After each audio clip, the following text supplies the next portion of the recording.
នៅភូមិខ្ញុំកំពុងតែនិយាយគ្នារឿងលេខ្លែងខ្លា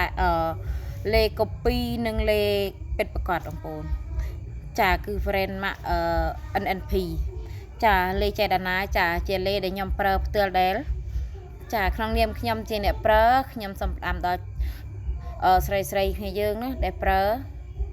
យើងត្រូវតែមើលពិនិត្យមើលផងចាព្រោះលេខ្ញុំទិញ3កំប៉ុងទោះជាស្តុកចាស់ក៏ដោយស្តុកថ្មីក៏ដោយក៏ត្រូវតែមានត្រា NNP ចាអរអ្នកខ្លះទិញបានអ្នកភូមិខ្ញុំមានអ្នកទិញបានអត់មានត្រា NNP ទេ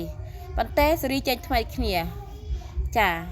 គឺខុសផ្លេចមែនទេបងប្អូនមិនដឹងតាលេមកពីខាងណាខាងណីទេចាមិនដឹងតកូពីមិនដឹងជាមកពីណាទេប៉ុន្តែបើលេខាងចេតនាគឺខ្ញុំប្រើ3កំប៉ុងនេះគឺក្រុមហ៊ុនផ្ទាល់ចាគឺរបស់សុតពិតហើយយើងប្រើក៏លាបទៅចូលស្បែកបានល្អដែរចាអត់មានប្រទេសបតាទេប៉ុន្តែបើចំពោះលេដែលកុបដូចជាលេអត់មានត្រាចា